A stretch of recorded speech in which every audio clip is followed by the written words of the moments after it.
किष्किंधा का राजा बाली अपने पिता इंद्र से प्राप्त उस स्वर्ण हार को धारण करता था जो किसी भी योद्धा की आधी शक्ति सोख सकता था।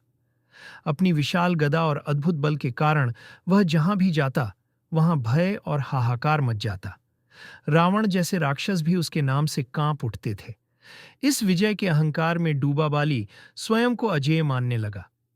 इसी घमंड के वश में उसने एक दिन हनुमान जी को युद्ध के लिए ललकार दिया, यह जाने बिना कि वह अपने ही विनाश को निमंत्रण दे रहा है।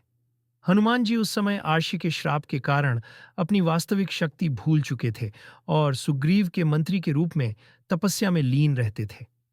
बाली, जिसने पहले रावण को भी पराजित कर दिया था, अब घोर अहंकार में चूर था। उसने हनुमान जी को खोज निकाला और उन्हें युद्ध के लिए चुनौती दी। पहले तो पवनपुत्र ने उसे शांत रहने का उपदेश दिया, परंतु बाली की अपमानजनक बातें सुनकर उन्होंने युद्ध स्वीकार कर लिया। यह देवताओं और असुरों से परे दो दिव्य शक्तियों का संग्राम था। एक ओर स्वर्णहार से संपन्न बाली, दूसरी ओर स्वयं रुद्रांश हनुमान। ब्रह्मा जी ने हनुमान जी को चेताया कि वे अपनी पूर्ण शक्ति का प्रयोग न करें, वरना ब्रह्मांड कांप उठेगा। उन्होंने आदेश दिया कि वे केवल अपनी शक्ति का 10वां हिस्सा उपयोग करें। युद्ध भूमि में जैसे ही हनुमान जी पहुंचे, बाली का वरदान सक्रिय हो गया। हनुमान जी की शक्ति का आधा अंश यानी कुल केवल 5% बाली के भीतर प्रवाहित हुआ।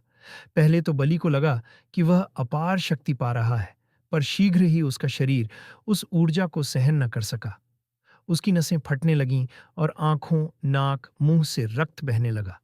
तभी आकाश से ब्रह्मा जी प्रकट हुए और बोले, बाली, यदि प्राण बचाना चाहता है तो तुरंत हनुमान से दूर भाग। बाली भागता चला गया।